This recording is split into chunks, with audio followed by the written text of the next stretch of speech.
Radio La Lumbrera, instrumento evangelístico de la Iglesia Misión Evangélica Nacional de Playa Ancha, Valparaíso, tiene el agrado de presentar su programa Con mi Biblia y un café. Programa destinado a exaltar y bendecir el nombre de nuestro Salvador, nuestro Señor Jesucristo, por medio de la exposición de la eterna y bendita Palabra de Dios.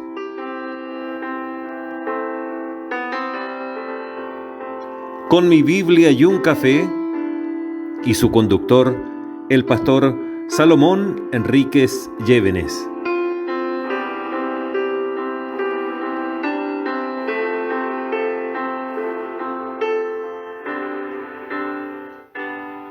Damos la más cordial bienvenida a cada uno de nuestros seguidores y oyentes de Radio La Lumbrera, esta radio imaginaria que está instalada aquí en los faldeos, en uno de estos hermosos cerros del Gran Valparaíso, República de Chile, mirando hacia el mar. Pero no estamos con nuestra mirada perdida en el horizonte de ninguna manera, sino que nuestra mirada hacia los cielos, esperando la venida de nuestro Señor Jesucristo. Y hemos estado compartiendo con ustedes, amables auditores y seguidores, una hermosa sección sobre la identidad cristiana.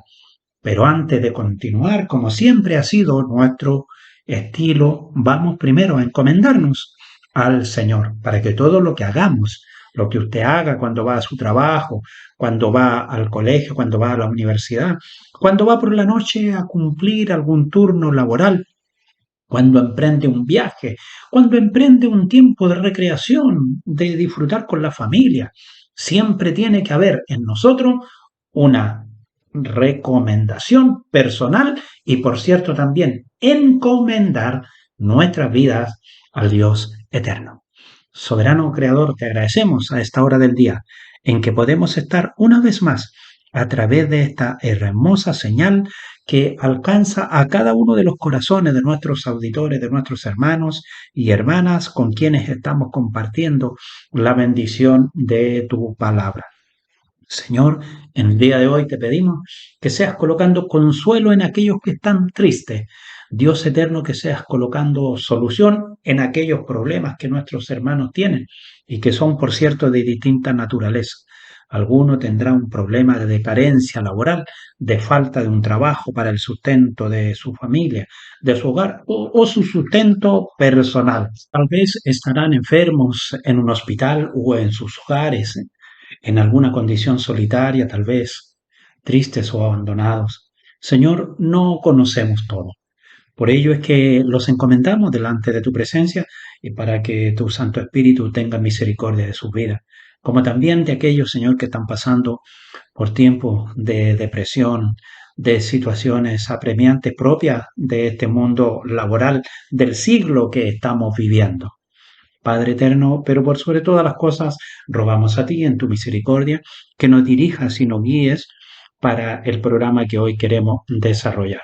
Tu bendición, Señor, sea con cada una de nuestras vidas, en el nombre de Cristo Jesús. Amén. Y por supuesto que en nuestro programa de hoy no puede estar ajeno a nuestro quehacer y a nuestra compañía. ¿Qué cosa creen ustedes? Mi Biblia y un café. Por supuesto, aquí está con nosotros y disfrutando de este hermoso programa y de esta sección, la que hoy día queremos compartir con ustedes. Por cierto, también, y antes que me olvide, agradecer a cada uno de ustedes no solo sus comentarios, sino también la atención que tienen para escuchar cada una de nuestras secciones. Y ha sido muy hermoso verdaderamente compartir este ciclo que le hemos llamado Identidad Cristiana. Y ya estamos desarrollando en el día de hoy el capítulo 31 con mi Biblia y un café y la sección número 9 de el ciclo Identidad Cristiana. Y antes de proseguir con el tema de hoy, primero hagamos un breve recuerdo de lo que estamos realizando y de hasta dónde hemos llegado en este momento. ¿Y hasta dónde hemos llegado en este momento? ¿Cuál era el objetivo cuando iniciamos nuestro programa hace 8 sesiones atrás?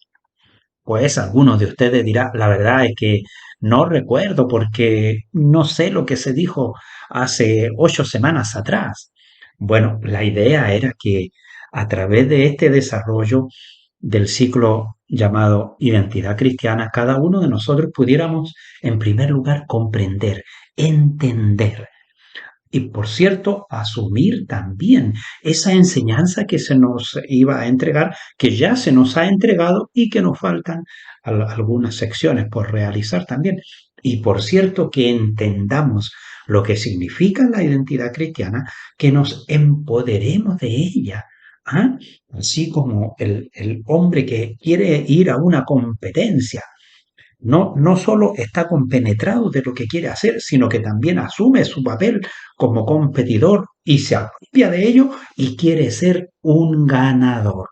Ese es el propósito de nuestras lecciones, que cada uno de ustedes vayan capítulo a capítulo asimilando la enseñanza y que cada día tomen más identidad con Cristo, su Señor y Salvador. Pero no solo eso, sino que también lleven a la práctica lo que han aprendido y bajo una actitud y una conducta que reflejen en su vida diaria su identidad como creyentes en Cristo Jesús y que luego también pueden cumplir la función de embajadores de Cristo. No podemos ser toda la vida alumnos, aprendices. Nosotros muchas veces nos hemos mal acostumbrado y decimos, estamos siempre aprendiendo, nunca vamos a terminar de aprender. Y sabe, y nos parecemos ahí a los niños del colegio. Llegamos ya a ser personas decanas y todavía pensamos que no estamos preparados para hacer un evangelismo personal, que no estamos preparados para aquello, que no estamos preparados para este otro, no estamos preparados para nada, porque siempre estamos con que es que estamos aprendiendo y nunca vamos a dejar de aprender.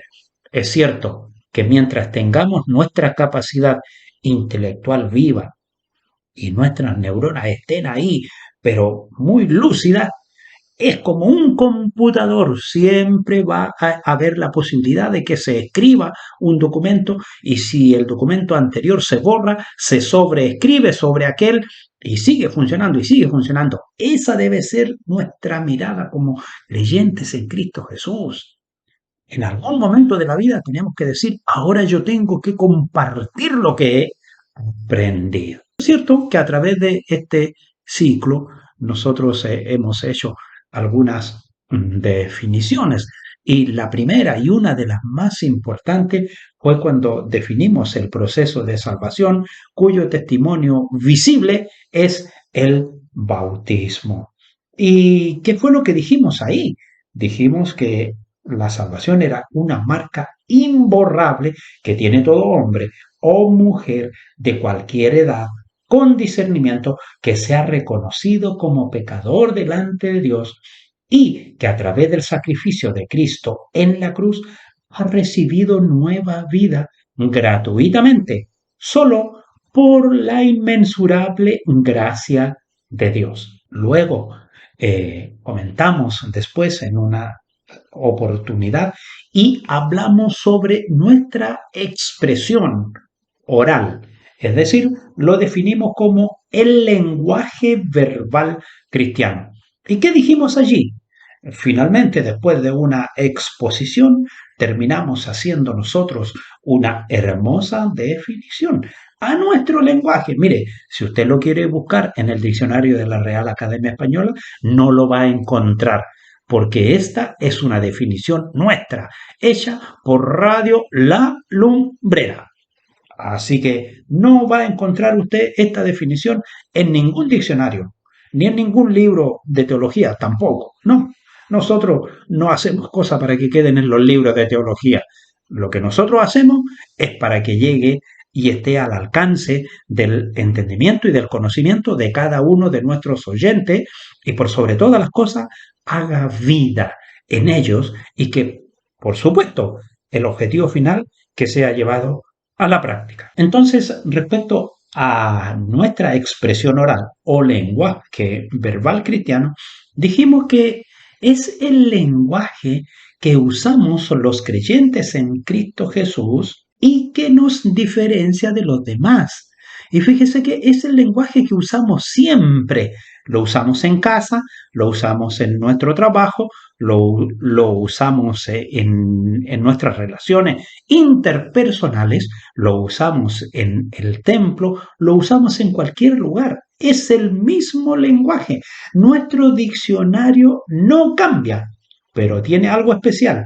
Nos diferencia de los demás, porque nuestro diccionario eterno es la viva y permanente palabra de Dios. Pero hay algo más que sustenta a nuestro lenguaje y somos guiados cada día para hablar la verdad por medio del Espíritu Santo. Y así definimos lo que era nuestro lenguaje, nuestra expresión oral ante los demás. Y por cierto que dijimos que no podíamos ser nosotros personas de doble estándar. ¿Ah? En la casa, en el templo, hablamos muy pulcro, muy ordenaditos, y en el trabajo se nos suelta la lengua y parecemos verdaderos combatientes individuales del Vietnam, como se nos suelta la lengua en el trabajo. No, el lenguaje verbal cristiano es uno solo, siempre, siempre.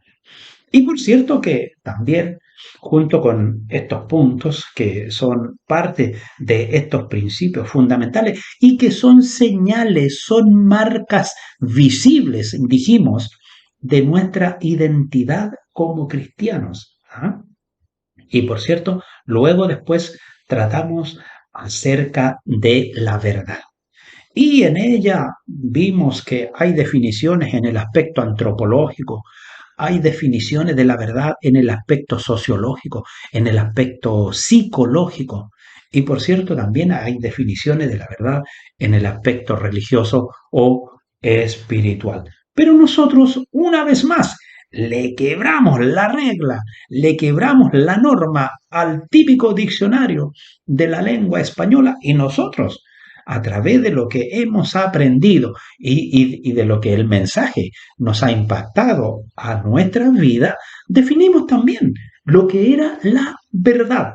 Y dijimos que es el principio moral y valórico dispuesto por Dios a través de su Hijo Jesucristo para que nosotros lo llevemos a la práctica. ¿Y qué hace? Él es el que regula la vida y los actos de todo hombre y mujer. Pero hay algo muy interesante, porque la verdad de Dios no va a regular los actos de todo hombre y de toda mujer que no tienen una vida rendida a Dios a través de Jesucristo. Por lo tanto, dice que rinden su vida a Él, al Dios eterno, reconociendo su soberanía manifestada a través de Jesucristo como Señor y Salvador. Ahora, la base de sustento de este principio moral y valórico práctico en esta tierra es la palabra de Dios y la guía del Espíritu Santo. Hemos hablado hasta aquí de tres puntos fundamentales muy importantes acerca de nuestra fe y, por cierto, acerca de nuestra identidad como cristianos. Y, por cierto, la semana pasada estuvimos compartiendo sobre otra gran señal visible que marca verdaderamente al creyente y que es cuánto sabemos, cuánto conocemos, cuán compenetrados estamos sobre nuestra base escritural, que no es otra más que la palabra de Dios. Y por cierto que sobre ella nos vamos a dar nosotros una definición. Si la misma escritura es la que nos muestra y nos enseña y nos dice que pues tenemos también la palabra profética más segura a la cual hacéis bien en estar atentos como una antorcha que alumbra en lugar oscuro hasta que el día esclarezca y el lucero de la mañana salga en vuestros corazones. Segunda de Pedro 1:19. Y yo creo que esa palabra para cada uno de nosotros es, pero la más excelente definición que encontramos para resumir lo que fue nuestra sección referente a cuando compartimos recién en la lección pasada sobre mi base escritural. Y también dimos una gran recomendación que está ahí en Edras 7:10, el principio de Edras. ¿Y cuál fue su principio? Porque Edras había preparado su corazón para inquirir la ley de Jehová y para cumplirla y para enseñar en Israel sus estatutos y decretos.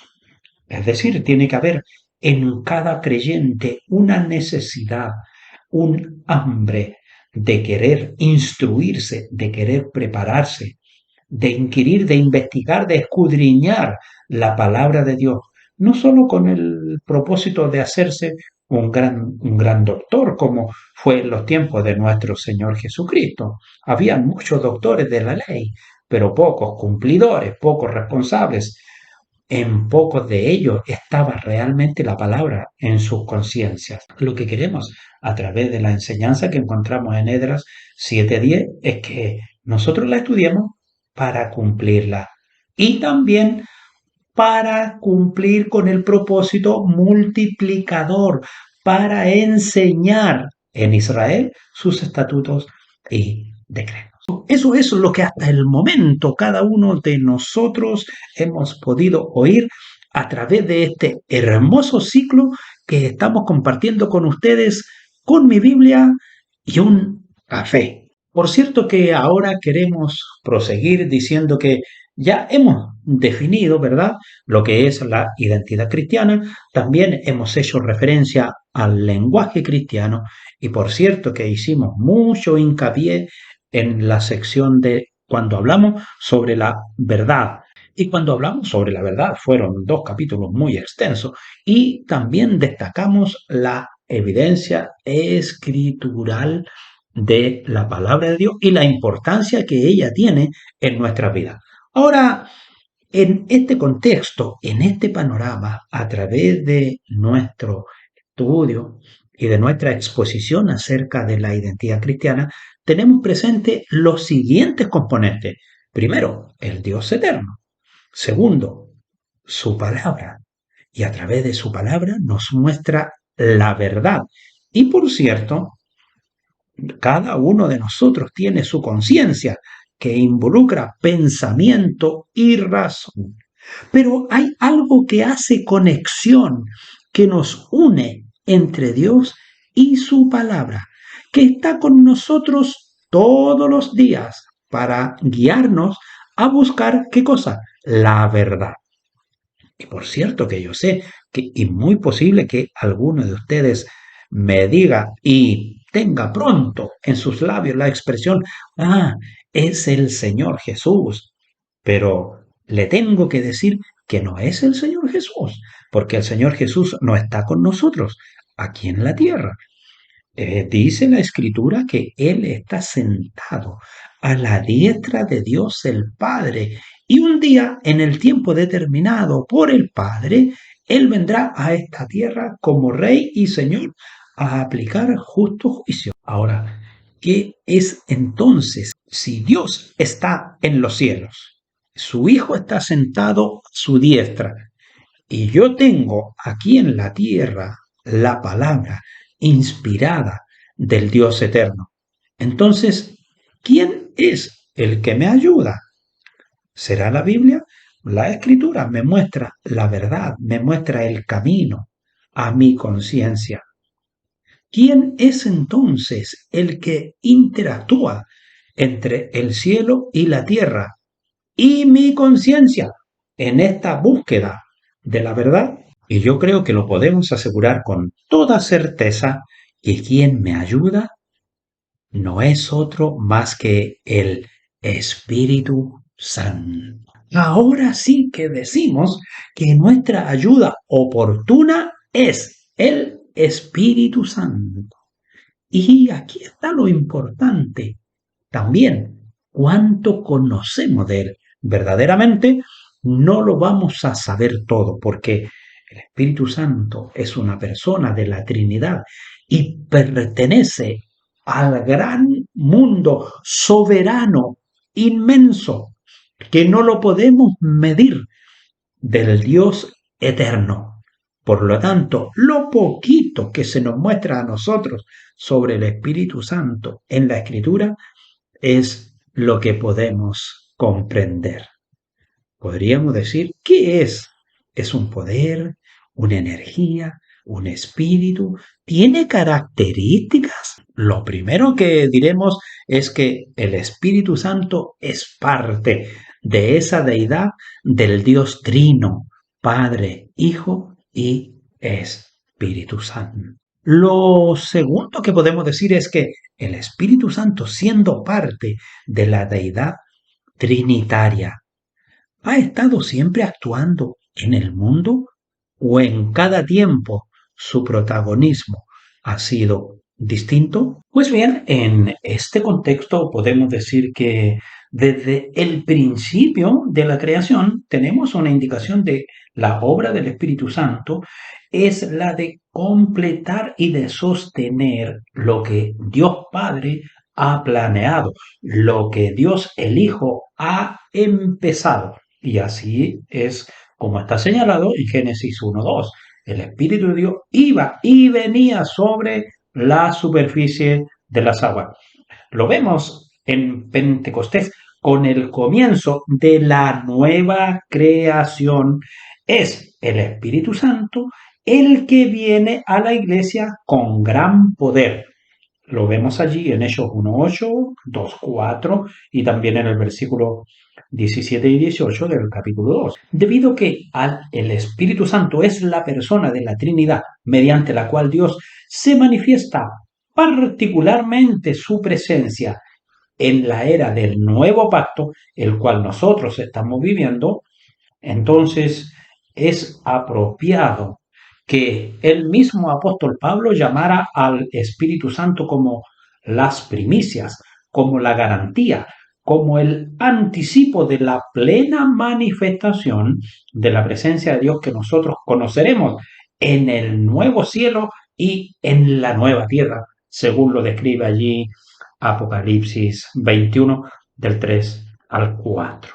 Por cierto que en la medida que nosotros recorremos y viajamos a través del Antiguo Testamento, vemos de distintas maneras y en distintos tiempos el Espíritu Santo actuando, pero no permanentemente como lo vemos hoy en estos tiempos, como quedó determinado por Dios el Padre y como fue la promesa de nuestro Señor Jesucristo, que cuando Él ascendiera a los cielos, enviaría un consolador quien guiaría a toda verdad y a toda justicia. Pero en el Antiguo Testamento la permanencia prioritaria era la de Dios el Padre y el Espíritu Santo actuaba en algunas situaciones y en algunas condiciones. Por ejemplo, vemos ahí en la época de los jueces o anteriormente cuando da dones de liderazgo sobre Josué. Y luego cuando viene el Espíritu del Señor sobre Otoniel, sobre Gedeón, sobre Sansón, cuando el Espíritu Santo vino sobre Saúl para habilitarlo para vencer a los enemigos de Israel, o cuando vino sobre David, dice que el Espíritu del Señor vino con poder sobre David y desde ese día estuvo con él, es decir, permaneció sobre el rey David, dando cobertura y dirección. De igual manera, estuvo actuando con cada uno de los profetas que escribieron. Pero cuando nosotros miramos la obra habilitadora del Espíritu Santo. En el Nuevo Testamento, entonces la vemos por primera vez de una forma más plena. Y ya, por ejemplo, lo vemos aquí en el ungimiento y en la habilitación de nuestro Señor Jesucristo como el Mesías. El Espíritu Santo descendió sobre nuestro Señor Jesucristo en su bautismo. Así lo señalan Mateo 3:16, Marcos 1:11, Lucas 3:22. Juan el Bautista dijo: vi al Espíritu descender del cielo como una paloma y permanecer sobre él. Juan 1:32. Por tanto, cuando el Señor Jesús fue al desierto para enfrentar las tentaciones, fue lleno del Espíritu. Lucas 4:1. Y después de las tentaciones, al comienzo de su ministerio, el Señor Jesús regresó a Galilea en el poder del Espíritu. Lucas 4:14. Cuando se levantó para predicar en la sinagoga de Nazaret, declaró que se había cumplido en él la profecía de Isaías, que dice: el Espíritu del Señor está sobre mí porque me ha ungido para anunciar buenas nuevas a los pobres. Me ha enviado para proclamar libertad a los presos y dar vista a los ciegos, para poner libertad a los oprimidos, para proclamar el año favorable del Señor. Lucas 4:18-19. El poder del Espíritu Santo se pudo ver en la vida de nuestro Señor Jesucristo, en los milagros que empezó a hacer, como el expulsar demonios con una sola palabra, como la curación de todos los que acudían a Él. El Espíritu Santo estaba complacido de morar en nuestro Señor Jesucristo y de habilitarle, porque se deleitaba en la absoluta pureza moral de la vida del Maestro. Ahora, cuando nosotros hablamos acerca de su propio ministerio y de las bendiciones del Padre en ese ministerio, el Señor Jesús dice: Dios mismo le da su espíritu sin restricción. El Padre ama al Hijo y ha puesto todo en sus manos. Juan 3:34-35. El Señor Jesús tenía la unción del Espíritu Santo sin medida y esta unción permaneció sobre él. Así lo señala Juan 1:32 y también Hechos 10:38. Perdón, ¿me conceden un momento para, junto a mi Biblia, ir a tomarme un relajadito café? Ah, pero por cierto, no se van a quedar solos. Solo habrá un intermedio bíblico que nos trae con mucho cariño y dedicación nuestro hermano encargado de audio.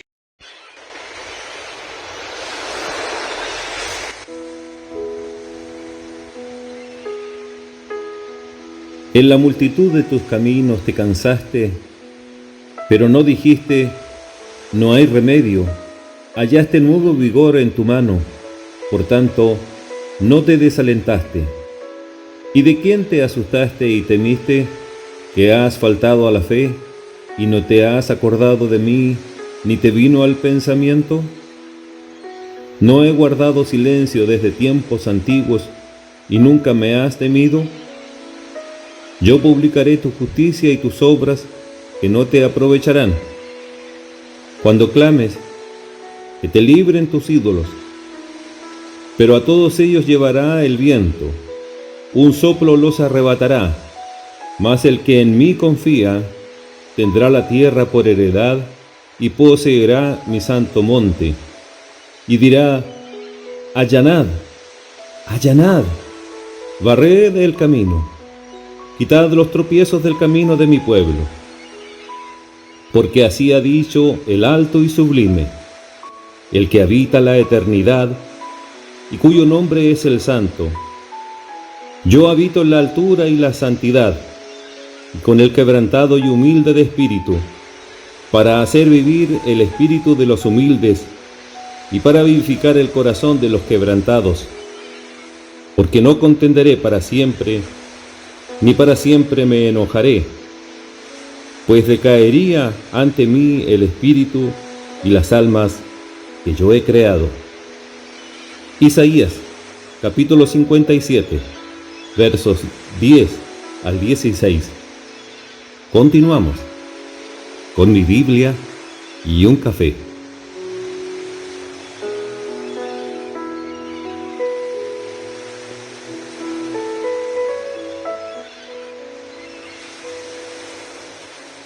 recuerdan que la semana pasada hicimos algunos cambios en nuestra plataforma y por cierto que nos incorporamos a 5G, pero el 5G nuestro, el 5G propio, que no tiene nada que ver las multinacionales ni transnacionales con nosotros, no. Yo dije, el primer G, Dios Padre, el segundo G, su Hijo Jesucristo, tercer G, su Espíritu Santo, cuarto G, la Sagrada Escritura, y el quinto G, y ahí estamos completos, somos un todo, la oración. Mire, en el mundo que nos rodea dicen que el 5G va a permitir mayor conectividad, que el día de mañana los hogares van a funcionar, pero hay multiconectado. Usted va a estar en Sudáfrica y va a encender la luz del comedor, va a conectar la lavadora, la secadora, todo lo que usted quiera. Pero ¿sabe? El Dios eterno, en su bondad, en su misericordia, junto con su Hijo Jesucristo y su Espíritu Santo, tiene el 5G con nosotros desde el principio de la creación. Así que no es ninguna novedad. Solo tenemos que disfrutar de esta hermosa tecnología y comunión que tenemos con Dios. Ese Espíritu Santo que vemos visible en la vida de nuestro Señor Jesucristo, también lo vemos visible allí capacitando a los discípulos en los distintos ministerios, tal como el Señor Jesús se lo había prometido a los discípulos. Cuando venga el Espíritu Santo sobre ustedes, recibirán poder y serán mis testigos, tanto en Jerusalén como en toda Judea y Samaria y hasta los confines de la tierra. Y eso lo encontramos allí en Hechos 1:8. Hay varios ejemplos específicos acerca de la capacitación de los primeros cristianos por parte del Espíritu Santo para hacer milagros al tiempo que proclamaban el Evangelio. Por ejemplo, vea la obra de Esteban en Hechos 6:5 y por cierto en Pablo en Romanos 5:15-19 y en 1 Corintios 2:4. Ahora, el Espíritu Santo también dio en el principio y está hoy vigente el poder del Espíritu Santo para la predicación a la iglesia de aquel tiempo y también a la iglesia de este tiempo. Así fue entonces como los discípulos, llenos con el poder del Espíritu, proclamaban la palabra con valor y gran poder. Hechos 4:8. En general, nosotros podemos decir que el Espíritu Santo habla por medio del mensaje del Evangelio al proclamarse eficazmente al corazón de las personas. Cuando el Nuevo Testamento va concluyendo sus páginas, hace una hermosa invitación de parte del Espíritu y de la Iglesia, quienes juntos invitan a las personas a la salvación. El Espíritu y la novia dicen, ven. Y el que escuche diga, ven. Apocalipsis 22:17. De hecho, que no solo en la predicación del mensaje, sino también en la lectura y enseñanza de las Escrituras, el Espíritu Santo continúa hablando al corazón de las personas cada día. Otro de las obras capacitadoras para con los cristianos es para el servicio. Y ahí está presente el Espíritu Santo. ¿En qué sentido? En dotar a los creyentes con dones espirituales para equipar a los cristianos para el ministerio. Después de mencionar una variedad de dones espirituales, el apóstol Pablo dice, todo esto lo hace un mismo y único Espíritu, quien reparte a cada uno según él lo determina. Lo encontramos allí en 1 Corintios 12:11, porque el Espíritu Santo es el que muestra o manifiesta la presencia de Dios en el mundo. El apóstol Pablo puede llamar a los dones espirituales manifestación especial del Espíritu Santo, ahí en 1 Corintios 12:7. Cuando los dones espirituales están activos, esa es otra indicación de la presencia de Dios y del Espíritu Santo en medio de la iglesia. Y esto es algo que a nosotros hoy en día nos tiene que hacer observar y preocupar verdaderamente cómo es la vida de la iglesia de este tiempo. Por ejemplo, en la vida de oración de cada creyente encontramos que el Espíritu Santo nos habilita para la oración y la hace eficaz. No sabemos qué pedir, pero el Espíritu mismo intercede por nosotros con gemidos que no puede expresarse con palabras. Así lo señala Romanos 8:26. Y el apóstol Pablo dice que por medio de él tenemos acceso al Padre por un mismo Espíritu. Efesios 2:18. Una clase específica de oración que el Nuevo Testamento dice que el Espíritu posibilita que se haga es el orar en lenguas. Y lo encontramos allí en 1 Corintios 12, entre el versículo 10 y el 11, y también en 1 Corintios 14, versículo 2 y 17. Otra capacidad que permite el Espíritu Santo es habilitar a todo creyente para el servicio y capacitarlo para vencer la oposición espiritual a la predicación del Evangelio y a la obra de Dios en la vida de las personas. Y por cierto, la misma Escritura capacita a los creyentes para que a través del Espíritu Santo poder expulsar demonios por medio del Espíritu de Dios. Eso significa que el reino de Dios ha llegado en medio de la iglesia. Así lo señala Mateo 12:28. Recuerden ustedes que cuando el apóstol Pablo llega a Chipre, se encontró con la oposición de Elimas, un hechicero. Pero Pablo, lleno del Espíritu Santo, clavó los ojos en Elimas y le dijo: Hijo del diablo y enemigo de toda justicia, lleno de todo tipo de engaño y de fraude, nunca dejarás de torcer los caminos rectos del Señor. Ahora la mano del Señor es contra ti y vas a quedarte ciego por algún tiempo. No podrás ver la luz del sol. Al instante cayeron sobre él sombras y oscuridad y comenzó a buscar a tientas quien lo llevara de la mano. Hechos 13, del 9 al 11. El don de discernir espíritu es otra capacidad dada por el Espíritu Santo. Primera de Corintios 12:10. Algo muy importante en el corazón de la iglesia de este tiempo, el discernir, que el Espíritu Santo concede a cada creyente y es también una herramienta contra la fuerza de las tinieblas, como lo es la palabra de Dios, que funciona como la espada del Espíritu, según lo señala Efesios 6:17, acerca de los diferentes conflictos espirituales que se pueden presentar en la vida del creyente. Notemos nosotros que una de las actividades principales del Espíritu Santo es limpiarnos del pecado y santificarnos o hacernos más santo en nuestra conducta. Aún, note bien lo siguiente: en la vida de los incrédulos hay una influencia del Espíritu Santo. ¿En qué sentido? En lo siguiente, porque dice que Él convence, el Espíritu Santo, al mundo de pecado. Juan 16:8 y Hechos 7:51.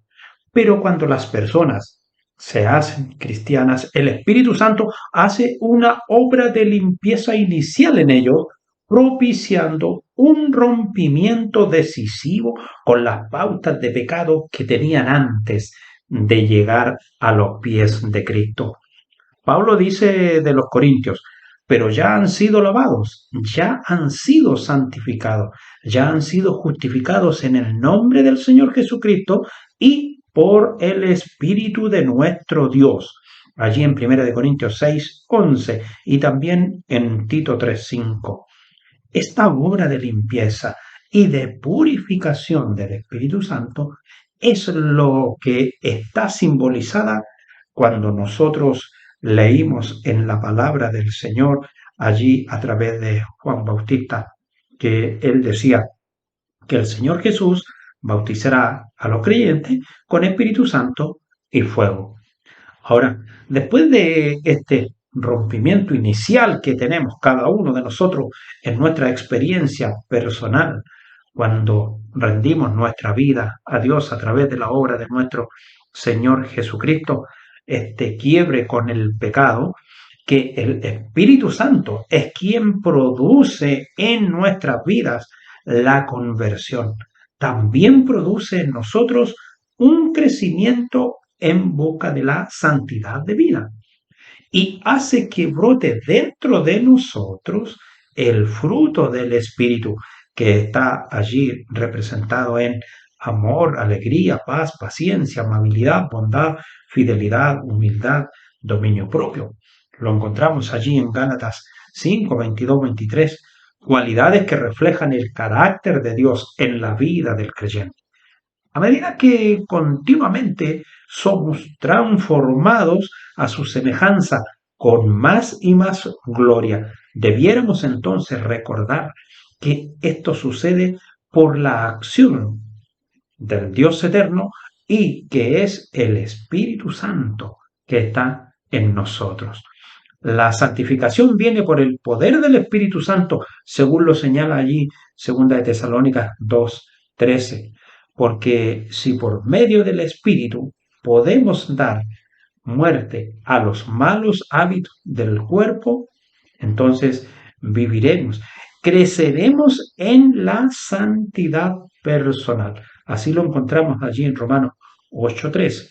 Hay muchas personas en el día de hoy que hablan sobre la purificación o la curación del Espíritu Santo y que tiene lugar cuando son derribados por este Espíritu de Dios y son confrontados en esa experiencia de reconciliación con su Creador, mediante la cual verdaderamente muchas veces eh, son rendidos a los pies de Cristo. Qué hermoso, amables oyentes, junto a mi Biblia y un café, cómo hemos ido avanzando en este tema que también, por cierto, es una señal de cada hombre y de cada mujer que están allí impregnados de este vestuario, podríamos llamarlo así, conocido como la identidad cristiana.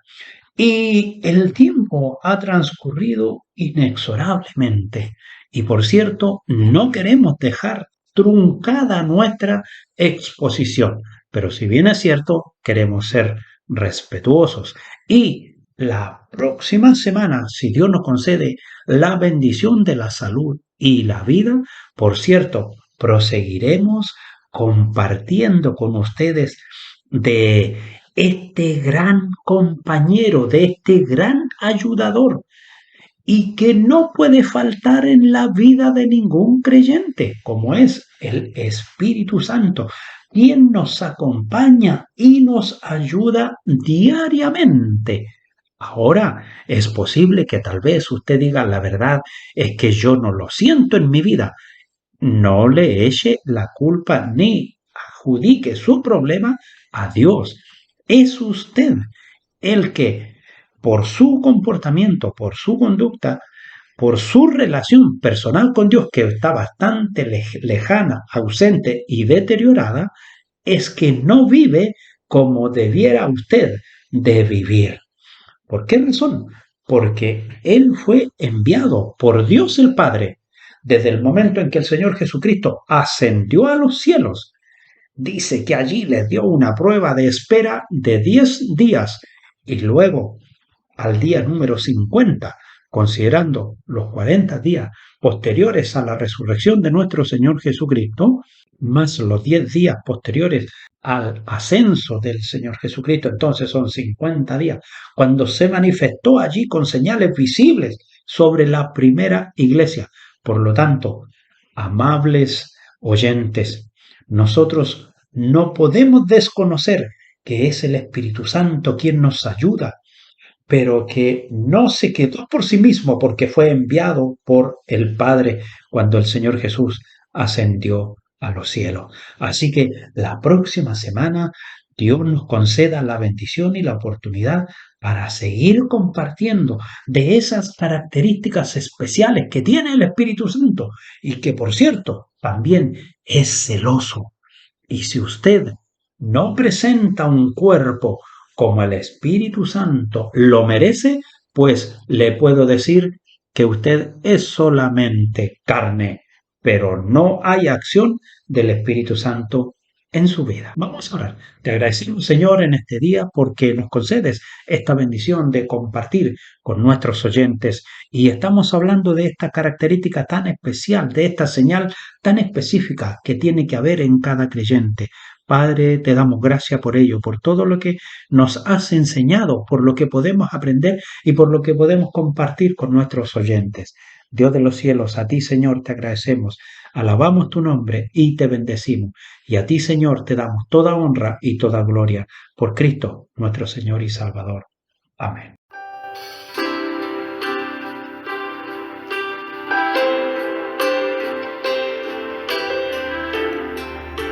Así hemos llegado al final de nuestro programa, extendiéndoles la invitación para dejar sus comentarios y también invitándoles para suscribirse a nuestro canal.